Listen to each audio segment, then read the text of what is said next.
सभी का दिन मंगलमय हो। मैं मानवेंद्र कुशवाहा आज पुनः हिंदी की कक्षा लेकर उपस्थित हुआ हूँ।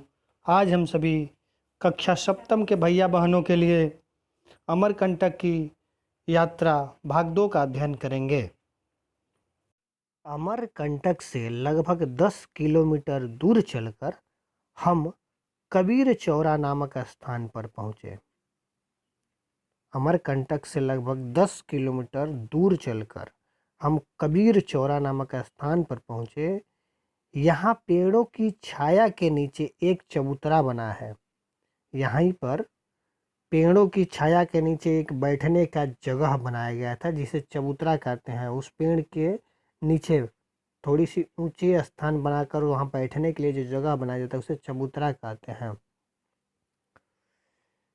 इस चबूतरे पर 2 पद चिन्ह है, यानी इस चबूतरे पर 2 पैरों के चिन्ह दिखाई दिए। कहा जाता है कि ये कबीर के पद चिन्ह हैं। वे अपने कुछ शिष्यों के साथ यहाँ कुछ समय तक रहे थे। कहावत यह है कि कबीरदास जी के ये पद चिन्ह हैं जो उस चबूतरे पर दिखाई देते हैं। वे अपने कुछ शिष्यों के साथ यहाँ कुछ समय तक रहे थे। अमरकंटक एक छोटी सी बस्ती है, यानी अमरकंटक एक छोटी सी बस्ती है जिसे हम कह सकते हैं एक छोटा सा क्षेत्र है। यहाँ के निवासियों का मुख्य धंधा गाय भेड़ों को पालना और दूध का व्यापार करना है। यहाँ के जो मूल निवासी थे उनका मुख्य जो कार्य था, व्यवसाय था जिसे हम कह सकते हैं, वह था गायों और भेड़ों का पालना और तथा उनसे दूध निकालकर बेचना। यहाँ के पहाड़ों की ढालों पर छोटे छोटे खेत होते हैं। यहाँ के जो पर्वतीय क्षेत्र थे उनसे थोड़ा सा अलग हटकर पहाड़ों की जो ढलानें थी जिस पर मिट्टियाँ थी उसको घेर घेर कर छोटे छोटे खेत बनाए गए थे। इनमें कोदो, कुटकी, राई तथा मक्का की खेती होती है। इसमें कोदो, कुटकी, राई तथा मक्का की खेती होती है। कोदो धान से पहले जो होता था वह कोदो बोया जाता था और एक कोदो में 2 दाने होते थे। अब तो एक चावल में, एक धान की बाली में कई दाने होते हैं, लेकिन एक धान में एक ही होता है। लेकिन कोदो वाले में एक जो धान के जैसा होता था उसमें 2 चावल होते थे। कुटकी, उसी प्रकार के कुटकी भी फसल बोया जाता था। और राई, सरसों से पतली होती थी राई, और मक्का की खेती होती थी। गांव में कच्ची झोपड़ियां हैं और गांव के जो लोग थे वहां पर कच्ची झोपड़ियां वो बनाकर रहते हैं। अब वहाँ कुछ होटल बन गए हैं। अब इस समय वर्तमान में कुछ होटल भी वहाँ बन गए हैं जो तीर्थ यात्रा करने वाले यात्री जाते हैं उनके विश्राम और भोजन के लिए बनाए गए हैं। चारों ओर वनों से घिरे होने के कारण जलवायु आर्द्र है, यानी चारों ओर से वन से घिरे होने के कारण, जंगल से घिरे होने के कारण यहाँ की जलवायु में नमी है, यानी यहाँ ठंड प्रदेश है।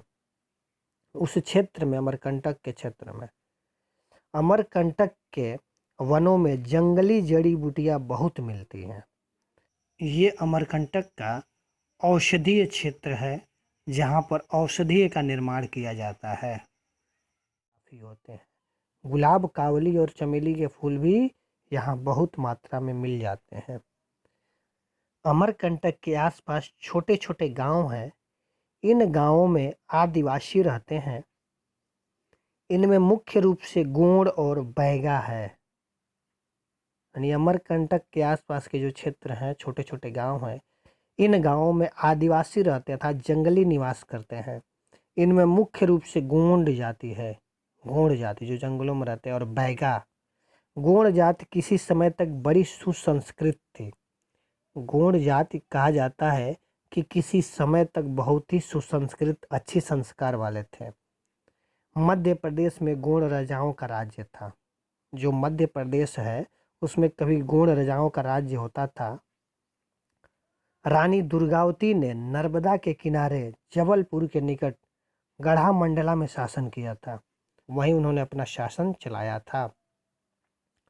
यहाँ दुर्गावती का बनाया गया किला अभी भी सुरक्षित है। यानी रानी दुर्गावती ने जो जबलपुर के निकट जो किला बनाया था, दुर्ग बनाया था, वह आज भी वहाँ पर सुरक्षित है। यह रानी दुर्गावती द्वारा बनाया गया दुर्ग है, किला, जो बिलासपुर शहर से थोड़ी दूरी पर स्थित है। गोंड मुख्य रूप से खेती करते हैं। गोंड जात जो थे वह मुख्य रूप से खेती करते थे। यहाँ तेंदू पत्तों से बीड़ी बनाने का काम बहुत अधिक होता है। यहाँ तेंदू पत्तों से जो पहले बीड़ी आते थे वह तेंदू नामक पत्तों से बनाए जाते थे, और मध्य प्रदेश का अमरकंटक का जो क्षेत्र था वहाँ यह कार्य बड़े ही मात्रा में होते थे। गोंडों की कई उपजातियां हैं। इनमें राजगोंड अधिक प्रगति कर गए, शेष गोंड अभी पिछड़े हुए हैं। इनके गांव छोटे छोटे होते हैं। गोंड स्त्रियां पुरुषों की अपेक्षा अधिक काम करती हैं। यानी गोंड जातियों की जो स्त्रियां हैं वह पुरुषों की अपेक्षा अधिक काम करती हैं। तो बैगा आदिवासी भी अमरकंटक के आसपास पाए जाते हैं। ऊपर बताया गया है दो जात, गोंड और बैगा। बैगा आदिवासी भी अमरकंटक के आसपास पाए जाते हैं। इस जाति के पुरुष कमर में जरा सी लुंगी लगाए और नंगे बदन देखे जा सकते हैं। इस जाति के जो पुरुष होते थे वह कमर में जरा सी लुंगी लगाए और नंगे बदन देखे जा सकते हैं। वे शेर को अपना भाई मानते हैं। वे अपने घरों के सामने पत्थर की एक कुंडी रख देते थे और रात को उसमें पानी भर देते थे। यानी ये लोग अपने घरों के सामने पत्थर की एक बड़ी सी हौद जिसे कहते हैं, जिसमें कुंड कुंड जैसे अपने यहाँ नाद वगैरह होता है गायों को खिलाने के लिए, वैसे ही पत्थर का बनाया हुआ वो लोग बड़ा सा कुंड रख देते थे और रात को उसमें पानी भर देते हैं। उनका विश्वास है कि छोटा भाई शेर रात को आकर पानी पिएगा। इसलिए रखते थे कि उनको विश्वास होता था कि उनका छोटा भाई शेर रात को आकर उसी कुंड में पानी पिएगा। बैगा स्त्रियां कमर में एक छोटी सी धोती बांधती हैं। बैंगा स्त्रियां भी कमर में एक छोटी सी धोती बांधती थी और ऊपर कभी हल्का सा कपड़ा पहन लेती, कभी वह भी नहीं। बैंगा स्त्रियां भी गोंड जात के स्त्रियों के समान बड़ी ही परिश्रमी होती हैं। बैगा झाड़ फूक में बड़े तेज होते हैं। बैगा जो जात के हैं वह तंत्र विद्या में बहुत तेज होते हैं। झाड़ फूक आदमी विश्वास रखते हैं। उनके यहाँ हर बीमारी का इलाज झाड़ फूक से किया जाता है। उनके यहाँ हर बीमारी का इलाज झाड़ फूक से ही किया जाता है। गोंडों के पुरोहित भी बैगा ही होते हैं। शादी विवाह के अवसर पर इनकी विशेष चर्चाएं होती थी, इनका विशेष स्वागत होता था, इनका मान सम्मान होता था। ये बैगा जनजाति की महिलाएं हैं जो विशेष पर्व पर ये परिधान धारण करती हैं। संध्या समय गोंड और बैगा गीत और नृत्य में खो जाते हैं। यानी संध्या के समय दोनों जात के लोग शाम के नृत्य और गीत में खो जाते हैं। विशेष पर्वों पर यानी विशेष त्योहारों पर इनके सामूहिक नृत्य देखते ही बनते हैं। यानी विशेष त्योहार जब होते हैं तो ये गोंड और बैगा जो दोनों जाति के लोग आपस में एक साथ सामूहिक नृत्य करते हैं। यह गोंड और बैगा जात की महिला एवं पुरुष हैं जो एक साथ कर्मा नृत्य में नृत्य करते हुए दिखाई दे रहे हैं। कर्मा नृत्य जिसमें स्त्री पुरुष दोनों एक साथ नृत्य करते हैं। स्त्री और पुरुष हाथ में हाथ डालकर जब नाचते गाते हैं तो सारा धरती झूमती सी प्रतीत होती है। अर्थात स्त्री और पुरुष जब हाथ में हाथ डालकर अपने पर्व के सामूहिक नृत्य में खो जाते हैं, अपने त्योहारों में झूमने लगते हैं, तो सारी धरती जो वहाँ की वो झूमती हुई उनके साथ दिखाई देती है।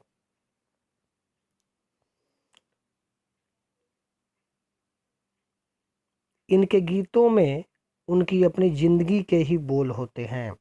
इनकी गीतों में अपने ही ज़िंदगी के वह बोल होते हैं, अर्थात वो अपने ज़िंदगी के जो जीवन जीते हैं, जो आसपास उनकी घटनाएं गुजरती है, उन्हीं को वो अपने गीतों में शामिल करते हैं।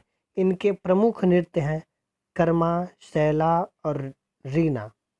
इनके प्रमुख नृत्य हैं कर्मा, शैला और रीना। कर्मा में स्त्री और पुरुष एक दोनों साथ साथ नाचते हैं। शैला सिर्फ पुरुषों का नृत्य है और रीना सिर्फ स्त्रियों का नृत्य। यहाँ के आदिवासी शिकार प्रिय हैं। यहाँ के जो आदिवासी हैं वह शिकार करना अत्यधिक पसंद करते हैं। अमरकंटक की पहाड़ियाँ शिकार के लिए ही है।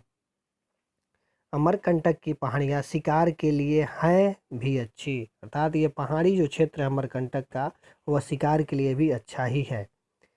शिकार शिकार जो है तीर कमान से किया जाता है।